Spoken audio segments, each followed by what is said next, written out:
Okay, let's see. I think we have officially started. I'd like to call the meeting to order. Welcome to our 101st meeting and our final meeting of the Metro Area Transit Coordinating Board. So again, welcome to everybody. We'll start off with our action 1B, which is the board recognition. Julie and Lori. Thank you. So 20 years, that's how long the MAT board has been in place, and 20 years that Kevin has been the chair for the board. Thank you, Kevin. We really appreciate your long-term and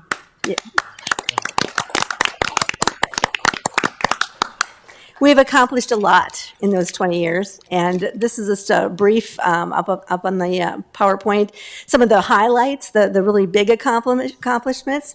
So, we created the board in 2024. Basically, we wanted to task them with overseeing the development of the joint power, or the joint maintenance and storage facility, our Metro Transit garage, which we then occupied in 2027. But you were also, as the board, to take a transition to being an independent unified transit entity. So we began working really closely together, doing more together. We occupied the Metro Transit garage with Fargo and Moorhead staff together in a joint ownership, and it was very unique for the times, and it still is. In 2008, Metro Senior Ride on-demand service expanded from Fargo and West Fargo into Moorhead and Dilworth. In 2009, there was the big flood, and we did all kinds of emergency transportation during this historic flood. And for years after that, too, there were several years after that we were pulled in to transport people volunteering to sandbag, and had our buses all lined up at different locations transporting people. That was a busy time for MAT Bus. In 2010, we introduced the MAT Bus name and logo that you see today. Metro Area Transit was always called MAT, but it was nice to have a logo that said it all in one depiction, and to get rebranded at that time. An historic event in 2013, Fargo purchased their first diesel-electric hybrid 40-foot buses. And at that time, then we began live bus tracking and automatic announcements and a mobile app. So technology came along in that year, and we started doing all kinds of technology and busy getting everybody used to looking at their phones and saying, when is that bus coming? And such. That was a big year. In 2014, we expanded service into the city of Dilworth. In 2015, we started Link FM downtown, circulating between the two downtowns and bringing people back and forth for shopping and food and events. 2016, we started Google Maps, where you could go on to Google Maps and say, I want to take a transit trip from here to here, and it would tell you which bus to take and what time to get to the corner, how long it would take to walk to the corner, and all of those things, just like a car did. They do it for transit. 2017, we did some major service expansions in West Fargo and in Moorhead. On Saturdays evenings, we expanded service under a special pilot grant that then we continued after it showed to be a very good service improvement for us. We continued that and still to this day have those service hours and frequency. In 2018 and 2019, we began Tap Ride, our on-demand service, at NDSU's campus in the evening, and then the next year at the Fargo Industrial Park. And then came the pandemic. 2020 was a busy year. We went fare-free. We had masks and cleaning protocols, and we bought all kinds of protections for the drivers, and we started a major renovation at the Ground Transportation Center, and where Jefferson Lines then co-located with us for 5 years. 4 years? 5 years? 5 years. In 2021, we continued COVID. We were still fare-free through March. We installed permanent driver barriers to protect them, and an air filtration system as well that constantly cleans the air on the buses and protects us from all those diseases and things that were out there, and hopefully have helped us, because we sure don't see that level of illness and things happening now. A lot of drivers retired with COVID, so we have since then also had problems with that driver availability and vacancies and things like that. Well, we knew that the 2020 census was going to bring us some population over 200,000. So we started that transit authority study, and it was completed. So we could see that we were going to lose some federal money, and that we needed to make some changes, including what we're doing today for implementation, which we'll go into later, in changing how we operate. 2022, we also got more new technology, the Connect program on our fare boxes, where people could get their tickets on a mobile phone instead of having to go downtown to buy them, where they got the best fare based on how much they rode. And we got a new customized app, and now we wirelessly download all our data, so we have a great data stream from all of that as well. 21 to 23 is some historic economic changes. With low unemployment and driver shortages continuing, we had substantial increases in operating costs. Our driver wages needed to go up to be competitive and try to fill those vacancies. Bus manufacturing, a lot of plants closed down. Our buses were delayed 3-4 years to be delivered. So it's, we remember those years where it was like, yeah, we need buses. We've ordered buses, but they're not coming yet. We've ran our buses more miles than we ever had before. And then 2024, here we are with the transit reorganization study completed and approved and implementation beginning.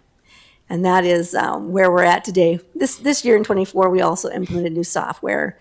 I didn't mention up there, but we have a whole new dispatching software called VIA for our paratransit system, and a whole new live tracking system with GMV that we have implemented in 2024 and are just working out the kinks for. And that's been a great improvement as well. It's been a lot of years since the original technology was implemented, and as you know, technology changes quickly. So those 10 years of the same technology wasn't working anymore. So it's good to have that done too.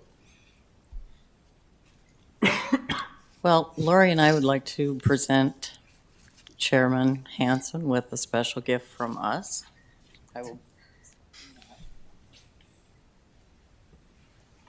So when you open this gift, Kevin, you have to open inside the box because there's a special.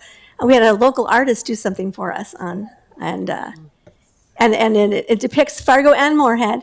So you got the whole gamut here.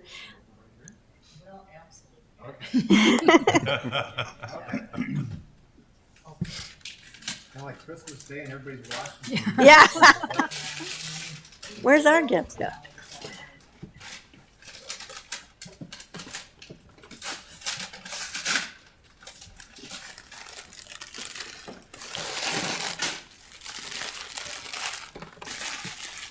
Oh, look at this, wine glasses, or they could be coffee or Whatever you want to drink out of them.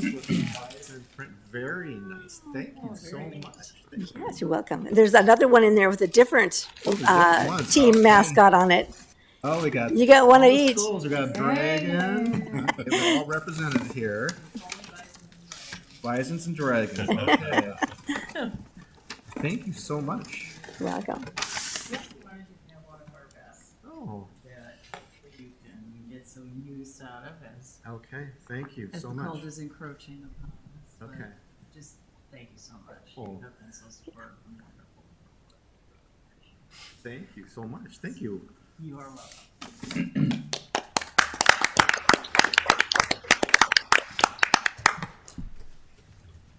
You want to step over Oh, here? yeah, I sure can. And I'd like to thank Lori and Julie too. What you've done is amazing. I think about there's 4 cities, 2 counties, 2 states, federal, and you navigate that so well. And I've always enjoyed doing this role just because I think of the individuals that we're serving. We are, a lot of times, their only access to their jobs, employment, groceries, medical. So again, thank you for your years of dedication. You're very professional. I've always enjoyed working, so thank you too. Thanks so much. Thank you. Appreciate it. All right, we'll move on. I think our first action item is the approval of the March 2024 meeting minutes. Hopefully you've had a chance to review those minutes, and if so, we'd entertain a motion to approve those minutes. White moves to approve. Second. All right, we've had a first and second. Any discussion? Hearing none, all those in favor of the motion signify by saying yes. Aye. Yes. Opposed? Yes. Motion is carried. All right, we'll move on to our informational items. First up is 3A, the status update on the implementation of the transit rent reorganization study. Julie and Lori. Thank you, Mr. Chair. We wanted to bring forward to the board where we are right now in the process, where we've come from. And we are just going to give you a brief update on how everything is going as we're transitioning into this new phase in our organization. So as you all are aware, KLJ was the consultant we had on board, and the actual reorganization study was brought to the various governing bodies and approved in July of this year, 2024. And it included authorizing staff to implement the study recommendations, transition Moorhead Transit employees to City of Fargo. There are 2 employees that are hopefully coming over to the City of Fargo. We're still in conversations with them. And then in Lori's position that she's leaving and retiring at the end of the year, we have a senior accountant position to help replace some of the duties she has done, as well as take on some of the Fargo duties. And we did interviews for that position last week. We have an offer out to someone, so we're hopeful that that person will be on board very soon and can take as much time as possible to the end of the year to get as much knowledge out of Lori as possible. So that's the status with those folks. And then we do have the joint powers agreement that we do have adopted to the end of 2024. It can transition into 2025. But during the next several months, we want to make adjustments to that to reflect the new organization, and that will be brought forward to the MAP board for assistance and consideration when we start our meetings monthly coming up. So the interim joint powers agreement that was approved in August would establish a reconstituted Metro Area Transit Coordinating Board, implement the organizational structure and operational practices recommended by the study by KLJ, and continue until a new joint powers agreement between Fargo Moorhead and the cost allocation plan is finalized. That requires some approvals from some of our federal and state partners as well, so that's a little more of a task. The MAT coordinating board that we proposed and was adopted and approved is reflected in the chart above you there. We would have 2 City of Fargo commissioners, the Fargo Transit Director, the Fargo Finance Director, 2 Moorhead City Council members, the Moorhead Finance Director, Moorhead Administrative Designate, West Fargo Administrative Designate, Dilworth Administrative Designate, the MetroCog Director, and an NDSU representative. So that would be the makeup of the new Transit Technical Advisory Committee that we were transitioning to. The primary functions of the new board would, like I was saying, be to develop the new joint powers agreement, oversee the transition to a 2025 organizational structure and staffing plan, ensure implementation of the budget principles for 2025 and 2026 as we're going into that new-looking organization. Continue ongoing coordination with the cities that are our partners, Dilworth, West Fargo, NDSU, Moorhead area colleges, and other partners that would be impacted or affected by this. Coordination with our state partners, so MnDOT, NDDOT, and MetroCog, and then our federal programming decisions. And like I was saying, with the cost allocation plan that we're working on to get approvals on as well. And then we would like guidance and input on the pending transit development plan update. So there are many things in the hopper that we are looking for assistance for from this new board. The duties of the committee would be to review and recommend our UPass contracts. Those come around annually. The NDSU and West Fargo service agreements, driver's services contract. The status of that is we have 1 year left that is an option year that we'll be bringing forward for approval. And then beyond that, we would need to decide how we want to handle that.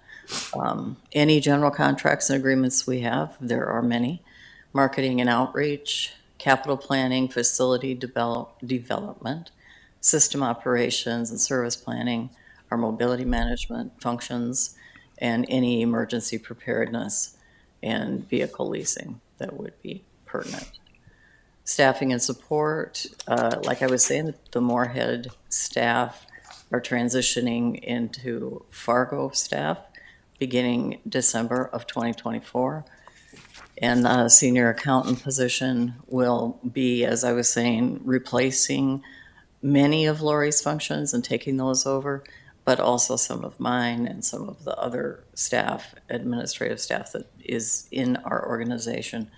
And we need to spend as much time as possible tapping Lori's long-term corporate knowledge before she takes off, which is at the end of this year. Someone said she's wearing that retirement smile, so whatever that means, I guess that's a good thing. And then in 2025, so when we are kicking into January, Matt Bus staffing costs will be shared across all participating entities. We went line item by line item through all of our budgets, combined everything, eliminated some things, made things make more sense, hopefully. And for each of those line items, we have an allocation distribution depending on what it is, if it's preventive maintenance or administration or whatever the case may be, how it gets spread out through the entities that participate in what we're doing. So when we're making considerations on any adjustments to those, we have to take into consideration the partners and how that would impact them if we're making adjustments or changes. So it's more critical than ever to pay close attention to that. For technical and support staff, Fargo will provide technical reports and guidance to the board and coordinate with MetroCog. Funding, Fargo is the designated recipient in this area for federal transit grants and will coordinate allocation of funds in an equitable and cooperative manner between all participating entities. And we have already successfully done that. Moorhead does have some older funds that are still available to them, so they will remain a grantee until they work through spending those funds. At this point, I did give you we don't have a slide for it, but I did give you all a handout regarding the drug and alcohol program. We have an audit coming up we wanted to make you aware of. We have, as a requirement, within our transit funding programs, there are many requirements. One of them is having a drug and alcohol program. And you may be thinking, okay, so yeah, a drug and alcohol program, what is that? So what I did, I outlined some of the things that they are requiring us to submit ahead of time, what they're going to be checking while they're here, and who it impacts. So it's a federal requirement, it's tied to our funding. We have to have a drug and alcohol program for any of our operators that are considered subcontractors. So that includes TransDev and all of their employees, every one of them that is with us, drivers, management. Anybody that controls the movement of a vehicle is considered safety sensitive and would fall under being covered under a drug and alcohol program. Many of our staff are also considered safety sensitive if they're controlling the movement of the vehicles or if they're working on the vehicles. So all of our people that are in the garage, that are our technicians and their supervisors, they're covered under this. And then again, anybody that is performing any function that controls the movement of a vehicle, they're up on this program. There's random drug testing, there's pre-employment, there's post, where if you are on a certain length of absence, all of these things come into play, and we have to have oversight. So the feds have oversight of us, and conversely, we have oversight of our contractors. And the requirements are many. I thought I'd list the acronyms, so I don't expect all of you, and this is morning humor for you, to know what a SAP is. It's actually a substance abuse professional. It's not just a SAP. So, sorry, it's early, and listed those out. So we have the actual drug and alcohol program, which when I first started here, I wrote many years ago, and it has been honed over the course of time. We also work in partnership with Luke Lindberg. I'm sure many of you know him. He's the safety manager for the city of Fargo, and he oversees the program. So he assists us with all of this. And we have training that is required that our people go through. Many things that are very detailed to be aware of. For example, if you're being tested, and let's say it's a post-accident situation, there's criteria for that accident that you either test under the authority of FTA, which are very specific, or you test under DOT authority, and it's important you understand which and why. So the TransDev staff, is anybody here? No. TransDev staff are very well versed in that. We have to be just as versed so that we can have the proper oversight over them. And then there's steps that go into that, and I don't want to go through this whole list of things, but we report back to FTA monthly, or more often if there's something that rises to the level of needing to be reported. So if there's they have criteria, so we go in and put it into our system. They're getting a little better, I would say, at tracking some of that stuff. A big thing in our industry right now is assaults on transit workers, and Cole will talk a little bit to that later when we're showing you some of our other statistics. But so I wanted to make you aware of it. And the audit is ongoing right now. We've put in our responses. We've been meeting with TransDev.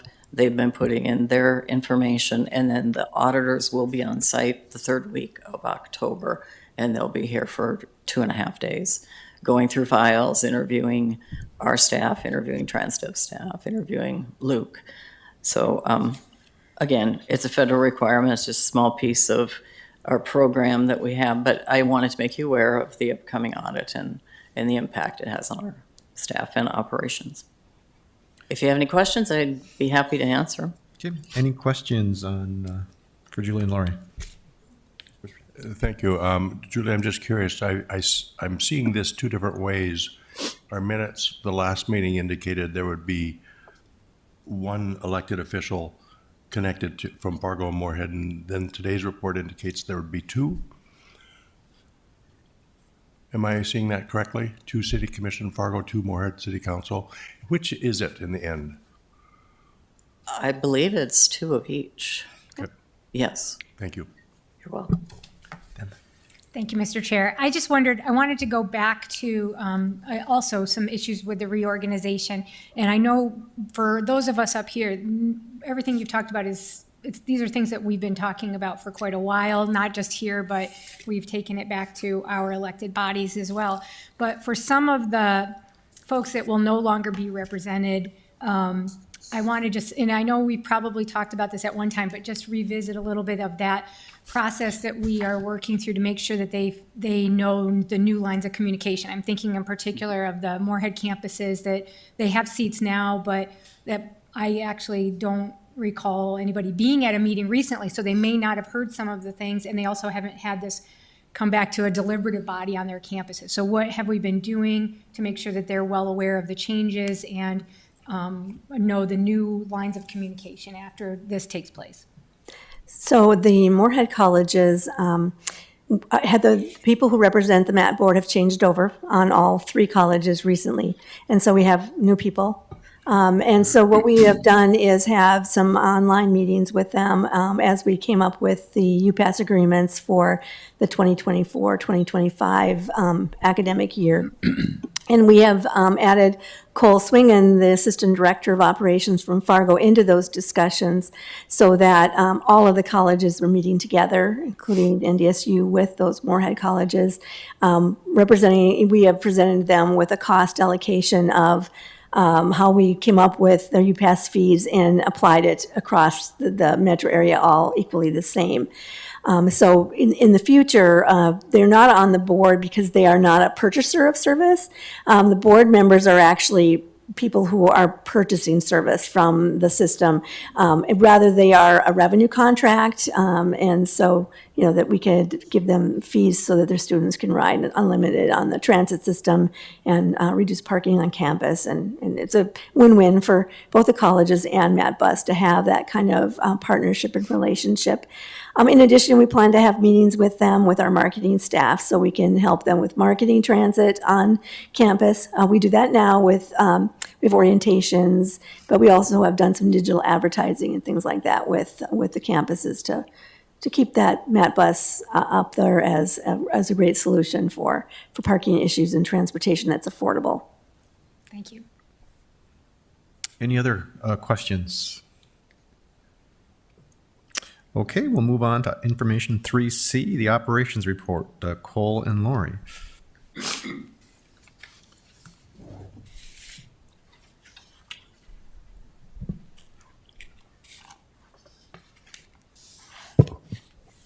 Thank you. So taking a look at what's on the screen here, we can go through the different routes that operate in our system. I see kind of a mix of trends in terms of ridership increases, ridership decreases, and we kind of touch on some of those points and why we're seeing what we're seeing. This last summer in June, we went to a public hearing process to approve permanent changes to our system. Some of those included reinstating service levels to specific routes, making some of the previous cuts that we had done during the pandemic period permanent, and just kind of reshaping what MatBus itself looks like. So you can see the first couple of routes on there, routes 11, 14, and 15, all received service increases. 11 and 14 were definitely routes that were popular to the public, and we did receive public comments stating such. So you can see an increase in those three routes. Route 15 is our most popular one on the system. So we were able to find a nice median balance of being able to provide service to passengers, being able to put enough vehicles out there to ensure that people are able to take it to where they want to go in a timely manner, and also different cost savings for us. Route 13 has seen an increase of about 21%. That relates down to one of the NDSU routes on the bottom of the screen, the 30 series routes. Route 31, NDSU has elected, or my apologies, Route 32, NDSU has selected not to bring the route back this year. So many students are taking different routes on the college campus, Route 13 being one of them, Route 31 being another. So we're just going to see some of that ridership split into other existing routes. Some of the routes that we did see decreases on, however slight, is Route 17, 18, and 20. I think with that, we're just kind of seeing ridership trends settle post-COVID. We have seen a number of increases over the previous years, major decrease with COVID. So I think within the next year or so, we'll definitely see kind of what our consistent ridership base is going to look like on our different routes. Route 16, you can see, had a pretty drastic decrease of about 20%. Do believe that a lot of the people that were riding Route 16 have switched to Route 15 because they both go to the West Acres area from our downtown. Route 24 is a route that services the southern part of West Fargo. We believe that that is just an increase in overall demand in that area, new businesses coming in, new residents coming in, that sort of thing. We did offer Link FM for a handful of events over the last couple of years, with those being events such as the Celtic Festival, Street Fair, Pangea, along with a few others. So we've seen fairly consistent ridership between 2024 and 2023 with that usage. There unfortunately has been a bit of a decrease in industrial park on-demand ridership. With that, we have our on-demand program, which people can use an app to be able to book a ride or contact our dispatching staff.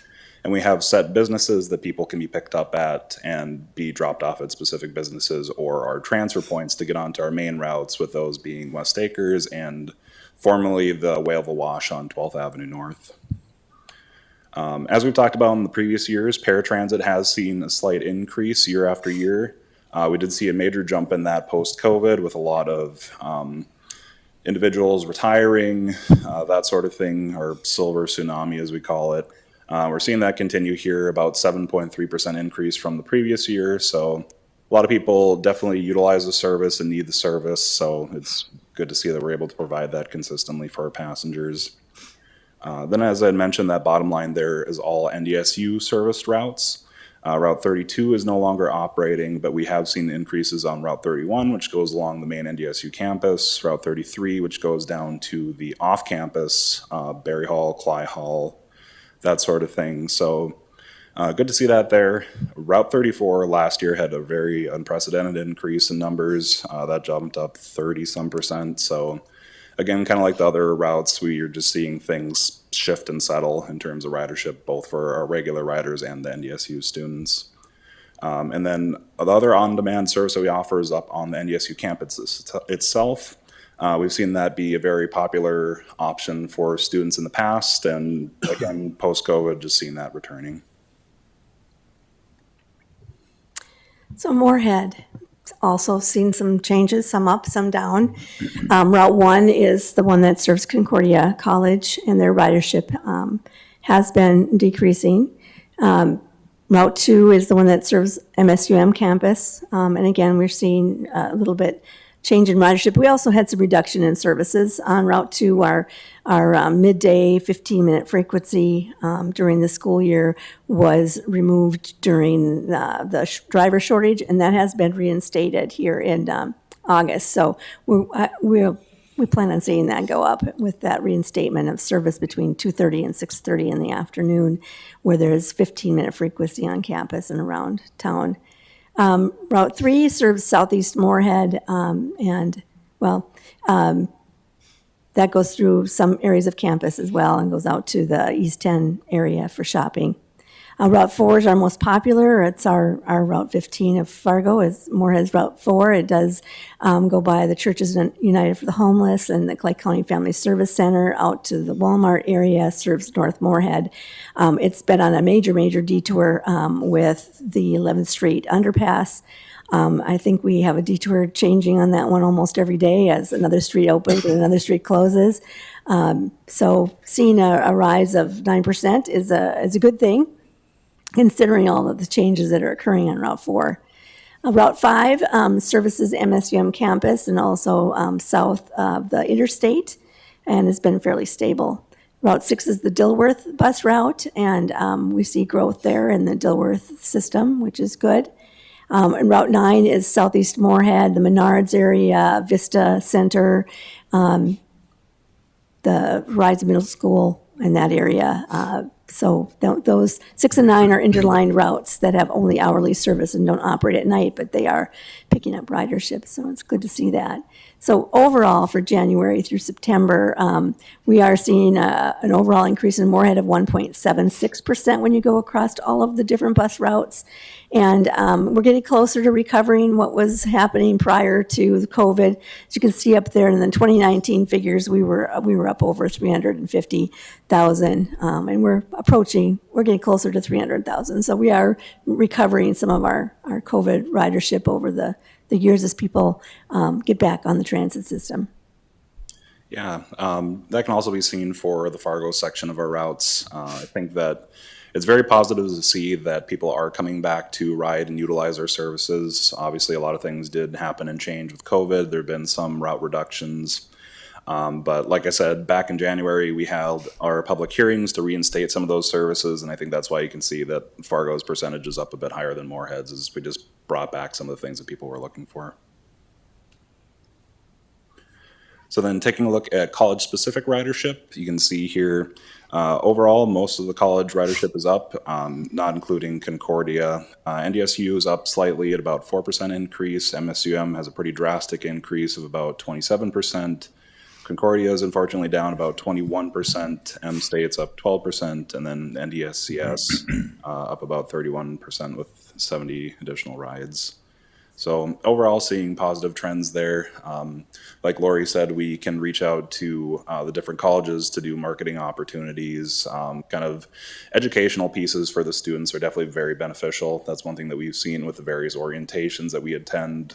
If not for the students, the parents, absolutely, so they can kind of push that on to everybody to learn the routes and learn where they can go in the city. So definitely some more work that we can be doing there too. Metro Senior Ride in Moorhead and Dilworth is on the decrease. We have 4.49% decrease, but we are still recovering rides following the COVID. It's been increasing, as you can see in the bottom there. In 2023, we recovered 82% of the post-COVID rides. So we think that senior ride, especially with our aging population of boomers, will recover and continue to increase as we get into the fall. We've had a really nice fall. So people are driving their cars and walking and doing things still, but and that'll affect us when the weather's bad. Our ridership definitely goes up. Our highest months are in January and March. So, we'll see. I think we'll see some recovery there at Senior Ride in Moorhead and Dilworth. So, right now we're doing, we have started our transit development plan, our 5-year plan. So some of you may be pulled into public meetings, open houses, focus groups and things as we determine how best to change our routes to make them more efficient, to make them better serve our public. So we're having an open house actually tonight at the Ground Transportation Center from 3 to 6, I believe it is. So you're welcome to come down and put a sticker on the maps and to put your preference stickers up, and we'll start a survey of the public here shortly as well, and start gathering all that information. So we'll finish up that 5-year plan in 2025, and then it'll establish the future plans for Matt Bus for 2026 and the next 5 years coming forward. Yeah, that's something that we're really looking forward to, both hearing from our existing ridership base as to what can be improved. They're the ones that ride daily, weekly, doing various tasks, going to work, getting their groceries.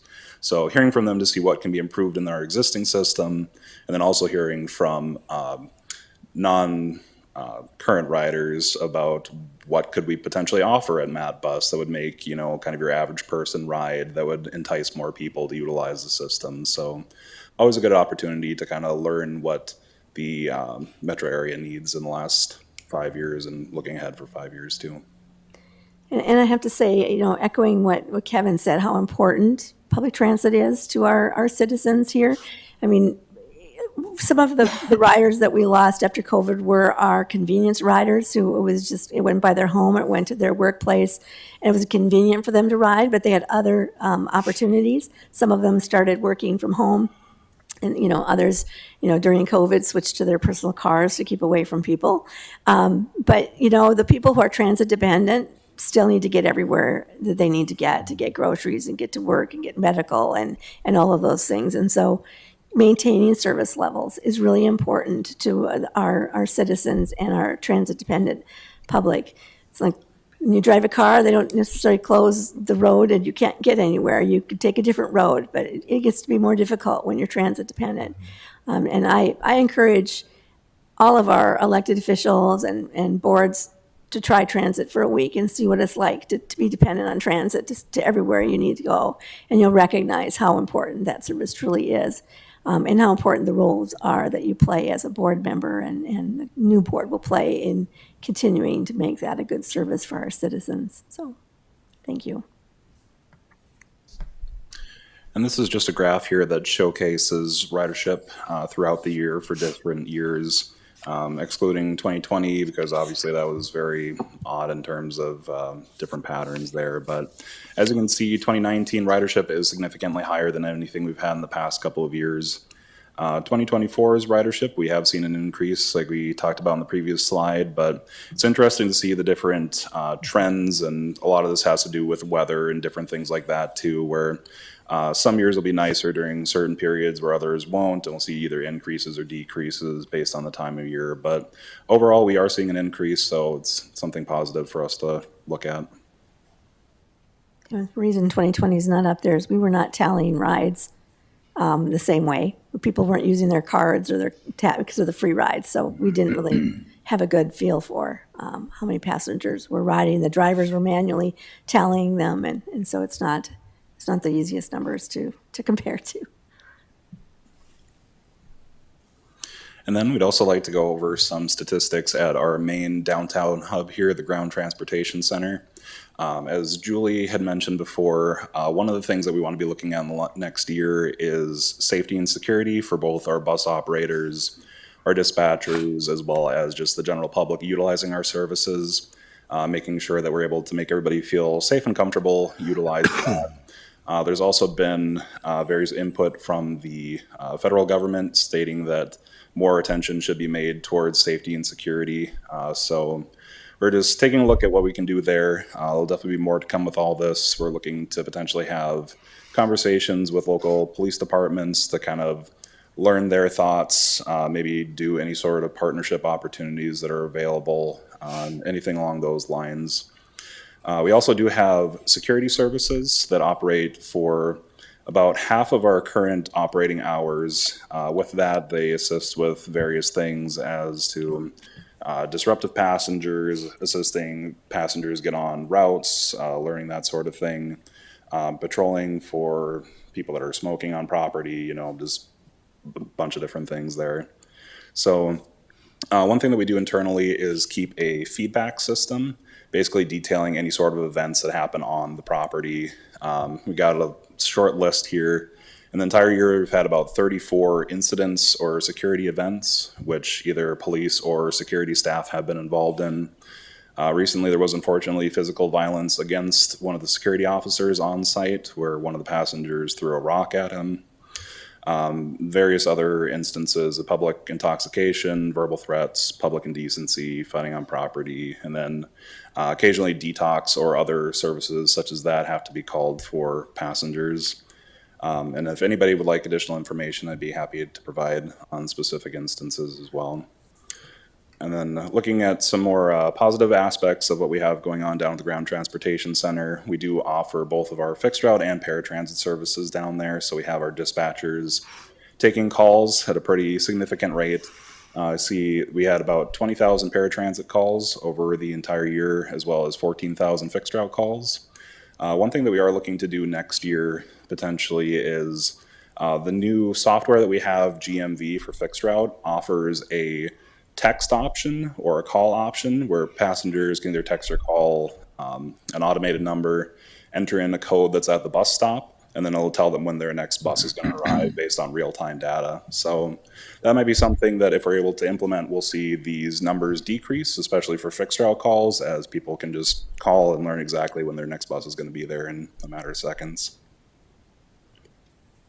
And with that, we'd be happy to answer any questions. All right, questions for Cole or Lori? Deb? Thank you, Mr. Chair. Two questions. I'll start with the first one, looking back at the information about the industrial park. So we saw a really steep decline in ridership in the industrial park. And I'm just thinking back in previous years, the conversation was about the role that served in helping to alleviate the workforce shortage in that area, that they have good jobs, but they can't get the people to the jobs. And so, it's troubling to see such a big drop. And I'm just wondering, when was the last time, or would this be a good time to have a specific meeting with some of the businesses in that area, just to make sure that we have a good match between the ridership needs and the services that we currently provide? So that's my first question. Sure. The industrial park on-demand services were started up back in 2019. So we got a pretty good ball rolling with United Way and various partners through both businesses in the industrial park and businesses outside of it. So we had pretty significant ridership right away. We were doing outreach activities. They were informing their staff. We were doing our part to get that information out there. Then unfortunately, COVID came around. A lot of the workers, especially in those type of industries, unfortunately were laid off. So I believe that a lot of the decrease in ridership has to do with that initial outreach and kind of learning activity more or less being a waste when the people that were taught about that unfortunately were laid off or found other jobs at that time. We have reached out to a couple of businesses since then, provided some flyers and other informational options for them to be able to decide if it's something they would want to offer to their workers. I think that's definitely something that we can do, is potentially reach out to those initial group of businesses that helped us get this project rolling and be able to see if we can do either educational opportunities, kind of like a train the trainer session where we can encourage and inform the management staff about that and they can disseminate it to their employees, or even if it'd be having kind of direct speakers from that bus go to those different locations and be able to answer any questions that people may have. But yeah, definitely a very needed service for the people that rely on it for different businesses in that area. I guess one other thing too is that staff from West Fargo have reached out and talked about having an interest in expanding the on-demand service into the West Fargo Industrial Park that's right next to what we currently serve. So that may also be a good opportunity to kind of do our reach out and explain to everybody at that point.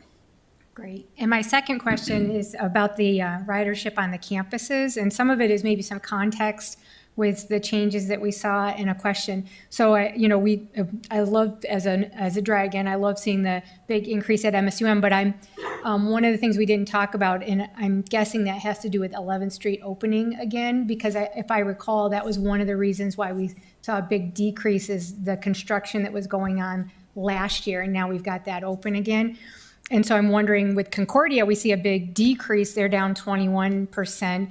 A lot of construction in that area too. Have some of the routes been impacted right around the campus that might attribute to that? Because the overall for the route that goes around Concordia isn't as low, but the Concordia students are dramatically lower. And so I'm just wondering if it has to do with some of that construction. On Route 1, it was on a detour, a major detour, all summer, as Fifth Street was closed in areas and the cross streets were closed in areas. It's like there was no way for the bus to get around it and make a bus route on time for transfers. So we were on a major detour, and actually it just ended just a short time ago. We were taking 8th Street instead of 5th Street, and so you had to cross a major highway. So I'm sure that affected ridership in that area considerably. I know some of our regular passengers were like, I have to, get out there earlier. I have to cross major streets. Where do I go? It was hard for them to make those kinds of adjustments. So, and we have a new Concordia representative. We hope to meet with them and get on campus. We didn't do any on-campus orientation at Concordia this year. No one invited us on campus. We'd certainly love to come back onto campus and meet with students to tell them what we can provide them, and especially the foreign students who are so used to taking transit. They're very good clients for us and are wise to transit and the savings of for their money, for going to college and spreading their money farther. MSUM, yeah, with 11th Street, we have seen some detours. We're still going through campus pretty well, though, but making those connections, things have been running late. And the connections and on-time performance have not been what we'd like it to be, because we just can't make our 30-minute route and make major detours around things and still make all that work. We do the best we can, but especially in the afternoons, it's been really difficult. So adding Route 2's second piece that runs from 2:30 to 6:30, starting in August, should be a great benefit and we should see ridership go up, because if one bus is behind, the other one's picking them up 15 minutes later. So that increase in frequency is going to be a definite sell for Route 2 through MSUM. So I think we're going to see it fixed now that most of the construction is done. And next year, of course, 11th Street's going to take out more pieces, and we're going to have to come up with another major detour. So we'll see how that shakes out as they continue that project. Thank you. Any other questions? Yes, I did. In previous meetings, we've discussed West Fargo receiving some of the older bus shelters. Where are we at with the timeline with that? Sure. So we have a couple of shelters set out. Even with NDSU's election to discontinue Route 32, that gives us an additional 3 shelters, I believe. It would just be setting up the federal funding portion to be able to get the old shelters taken out of existing areas, and then we can provide that to you guys. We should be able to get it to you within the next, like, beginning of spring here, so that you have it pretty early on for any sort of concrete pourings or anything like that. So, yep, we can definitely be in touch on that. All right, great, thank you. Ryan? Thank you, Chair. All right, Cole, a while back, we talked about MetroCog doing a small study, internal study about the change from the bus stop at Walmart on 34th Street going up to the 15th Avenue, where the new withdrawal management facility just opened, detox facility, DMV, that kind of thing. And just curious if we have an update, and maybe there was an update and I might have missed it too. So just You where didn't, we're at with that, or if there's a, you didn't miss it. okay. We started the transit development plan early in order to incorporate that into that 5-year study. Okay. So, yeah, we were, MetroCog did go out and reach out to the county and ask for participation and things, but, it seemed that there wasn't necessarily an interest to be involved at that level. But with the transit development plan, then we're looking, I really, what the plan, as far as I'm concerned, is looking at that on-demand service like we have on the industrial park.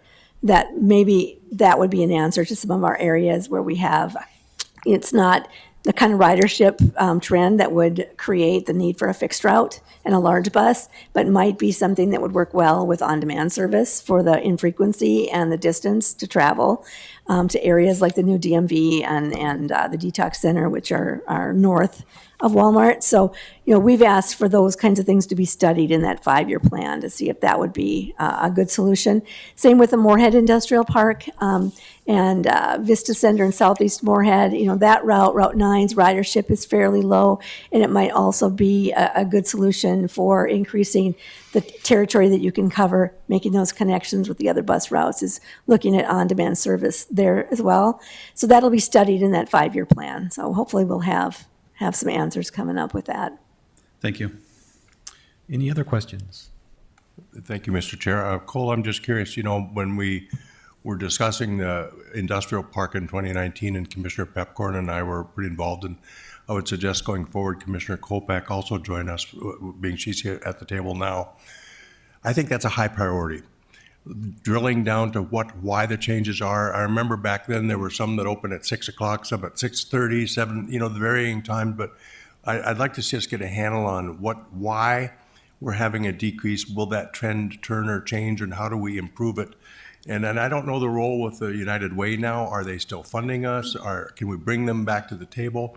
And then with the legislature meeting in this next year, this is the time for us to talk workforce. So if we could put some fuel on that fire and more data, and then Commissioner Kolpak, who's our liaison to the legislature, that will be really valuable information. And then we have the Amazon Center, which is a whole nother topic of how do we, when we can ever service that industrial park. So if we could throw some energy at that'd be great, I think. Yep, absolutely. I think a big part of it will be contacting or seeing if we can still contact the representatives from the different businesses that were involved in 2019, if they still happen to be there, and if not, just kind of recognizing who the point of contact would be at this point. So yeah, that's absolutely something we can do, schedule those meetings and kind of get some wheels turning there. Thank you. Other questions? Okay, hearing none. Any other business? What are you going to do in your retirement from this committee, Mr. Chair? Well, And Lori, too. You've got 2 retirements here. I'm going to enjoy my orange glass over there. Thank you both for your service. Thank you. All right, hearing no other business, we are officially adjourned. Thank you, everyone.